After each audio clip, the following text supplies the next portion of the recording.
고소해요. 네. 아니 근데 그래서 오늘 아마 국조가 자정까지 길어질 겁니다. 그래서 이 얘기를 꼭 끌어내야 되는 내용들이 있어요. 제가 이렇게 다 말씀을 안 드리겠지만 네. 여튼 저도 국회 고위 관계자한테 확인 취재한 내용입니다. 어쨌든 오늘 국조를 주목해야 된다라는 말씀을 좀 드리고요. 속보가 계속 나오고 있는데 김현태 특임단장이 이 얘기를 했습니다. 국회의사당 건물 봉쇄해서 건물 확보하라 이런 임무를 부여받았다라는 것이고요. 그다음에 특전사령관의 지시를 받아서 국회 출동한 거다. 그러니까 이제 곽종근 사령관이 이제 관련된 진술을 좀 이따 하게 될 걸로 보입니다. 그리고 국조특위에서 김용현, 여인영, 노상원 동행명령장 발부를 했습니다. 근데 어제 사실은 구치소까지 갔는데 끝내 안 나왔어요. 네. 그런 걸 보면 협조할 뜻은 없어 보이는데 여기서 우리 노상원 잠깐 얘기하고 갑시다. 폭사. 무서워 죽겠어. 무서워. 영화에서 보는 그런 지금 그 보면 예전 얘기긴 하지만 네. 자신이 이제 운영했던 아니면 자신이 지시했던 HID 요원들 한 다음에 임무가 끝났을 때 그 몸에 폭탄 같은 설치하고 있다가 네. 나중에 눌러서 그 영화에서 보던 그런 얘기를 네. 했다라는 거잖아요. 그렇다면 지금 노상원이 했던 것 중에 뭐 어디 저기 서해로 데리고 가서 어떻게 뭐 한다 이런 연평도 뭐 이런 얘기가 네. 사실은 그냥 헛소리가 아니었던 것 같아요. 어떤 노상원의 사고 체계 아니면 자신이 군에서 했던 거하고 거의 연장선상에 있다고 봐야 될 것 같고 노상원이 또 뚝 끊겼었거든요. 네. 노상원을 좀 더 어떻게 보면 추적을 하든가 좀 보도를 하든가 하는 게 또 좋지 않을까. 네. 또 더 내용이 나올 것 같기도 하고요. 네. 검찰이 이런 게 있는 것 같아요.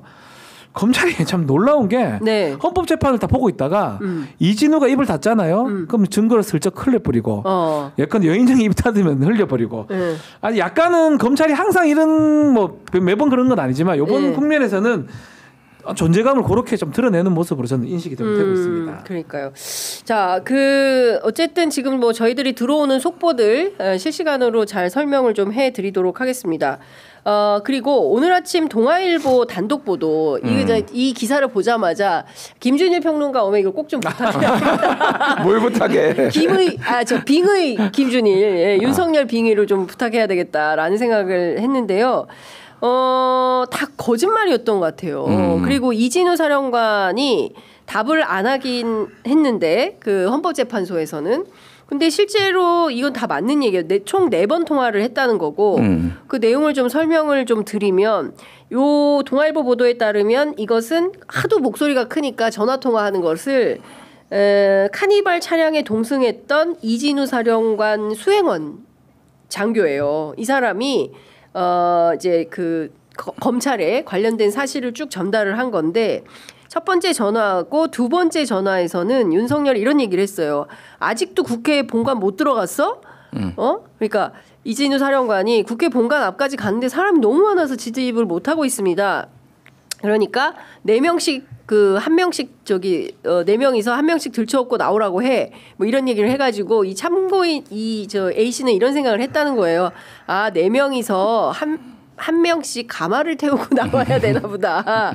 이런 얘기를 했는데 윤석열이 굉장히 짜증내는 말투를 얘기를 했다는 거예요. 그리고 전 3번째 통화가 되게 중요한데 아직도 못 갔어? 뭐 하고 있는 거야? 이렇게 짜증을 냈다는 거고 사람이 너무 많아서 본회의장 문에 접근을 못하고 있다. 문을 부수기가 좀 불가능한 상황이다. 이렇게 얘기를 하니까 총을 쏴서라도 문을 부수고 들어가서라도 끌어내라.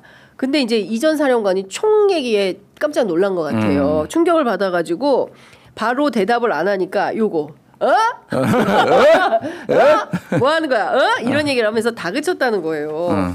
네, 그리고 이제 4번째에도 계속 내가 2번, 3번 계엄할 수 있으니까 더 해라. 밀어붙여. 이제 이런 이제 주장을 한 걸로 보이는데 이거 굉장히 구체적인 거 이거는 아닙니까? 제가 군에 있으면 사령관 앞에는 전속 부관이 있습니다. 전속 부관. 이 말이 좀 부적절한 것 같은데 좋게 말하면 호위무사고요.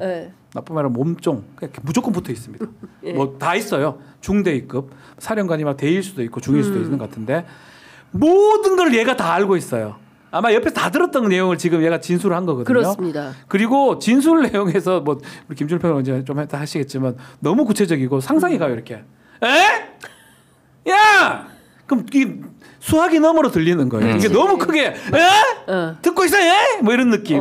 너무 구체적이잖아요. 그러니까. 지어내기 어려운 정도의 네. 어떤 구성하기, 허위진술하기 어려운 정도의 내용 아닌가 그런 생각이 들어서 이 내용이 나온 게 이진우가 딴 말하니까 검찰이 낸 거거든요. 그치. 검찰이 네. 낸 거로 봐야죠. 저는 그래 보거든요. 그렇죠. 검찰이 필요할 때 써먹는 거예요. 그러니까. 검찰 수사 결과 꺼내놓고 바로 써먹는 것 같아요. 그러니까 검찰은 이거 확실하게 보내기로 결심한 것 같아요. 예. 그러니까 이진우가 그래서 이거에 대해서 그러니까 정확하게 이랬어요. 그러니까 윤석열은 뭐라고 했냐면은 누굴 끌어낸다든지 하는 이런 게 과연 상식적으로 가능한 일이냐라고 부인을 했고 이진우한테 이거를 그 헌재에서 물어보니까 대통령이 총사서 문부수고 들어가라고 말한 거 기억나나라고 하니까 뭐라고 했냐면은 재판에서 다툴 여지가 많기 때문에 증언을 거부했어요. 근데 왜 이진우가 그 증언을 거부를 했냐면은 이런 게 다 나올 거야 아는 거야. 그러니까 이거를 만약에 거짓말을 자기가 윤석열 편을 들어주는 순간 자기가 나락으로 가는 거야. 그러니까 이렇게 진술한 거 다 알기 때문에 그러니까 이제 진술 거부를 이제 한 거고 말씀하셨다시피 이 동아일보 기사를 보면은 그 옆에 있는 수행 그 군인이 그 TV에서만 보던 윤석열 목소리가 휴대폰으로 나와가지고 너무 신기했다는 거 아니야? 알도 안 들어 뭐 했어? 뭐야? 너무나 뚜렷하게 기억을 했다. 이렇게 줄줄줄 나오는 거예요. 그래서 이거는 피해 갈 방법이 없어요. 그러니까. 그러니까 그 국회를 헌법기관인 국회를 장악하려고 했다. 그리고 결정적으로 선관위 보낸 건 나다. 자백을 해버려. 그러니까. 사실은 심리가 사실 더 이상 필요가 없어요. 맞아. 끝났어요. 끝났어. 자백과 동시에 더 이상 그 헌법 위반으로 자백한 거고 탄핵을 해야죠. 당연히 거기서 끝나는 건데 뭐 13일까지 이제 8차 변론까지 잡혀 있으니까 뭐 그때까지 하긴 하겠죠. 이제 근데 다만 이런 건 있어요. 뭐 변호인단도 고민을 할 거예요. 더 이상 이렇게 가는 게 맞나? 안 하면 뭐 어쩔 수 없고 저라면 고민 뒤통수로 때려서라도 그리고 오늘 같은 날 더 망신을 당할 수 있습니다. 저는 망신 당할 수 있다고 보거든요. 곽종근한테 망신. 곽종근 김현태한테 망신 당할 수 있습니다. 그래서 오늘 어떤 장면이 연출될지 모르겠지만 조금 다른 모습도 내가 너무 더 기대하나 윤석열한테? 어떻게 할 것 같은데요? 좌절하거나 소리 지를 것 같은데요. 소리를 질러? 네. 법정에서? 소리 지르다가 나중에 또 제지당하고 뭐 이런 그러니까 그런 모습도 좀 연기파. 이게 이틀 전에는 윤석열이 직접 신문하는 거는 그러니까 질문하는 거는 금지했잖아요. 그렇죠. 지난번에 김용현한테 했는데 김용현이 답변하는 게 대통령님이 말씀하시니까 이제야 생각납니다. 이제 이거를 계속 하니까 헌재에서 아예 그냥 직접 질문하지 마. 그런데 오늘은 좀 직접 질문하게 해도 되지 않을까 곽종근한테. 볼만할 것 같아요. 그러면 진짜로. 그러면 말한 대로 야 내가 언제 그랬어? 저한테 그랬었어요. 그러니까 저한테 왜 그러십니까? 내가 언제 그랬어? 말씀하신 당신이 대통령입니까?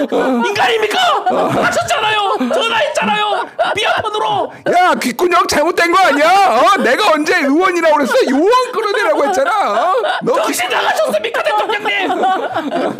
그러니까 막 그럴 것 같아 진짜. 야, 그냥 헌법재판소에서도 이렇게 두 분이 연기하는 것처럼 보면서 중간에 약간 그게 재판하다 보면 형사재판도 그런데 약간 분위기 탈 때가 있습니다.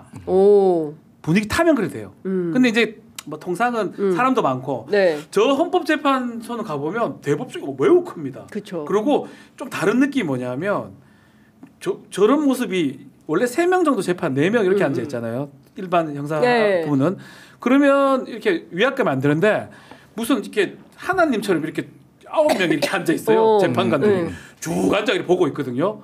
되게 위축됩니다. 그래서 그런 일이 일어나지 않는 상황이 되긴 한데 만약에 윤석열이 흥분한다면 그런 가능성도 저는 있다고 봅니다.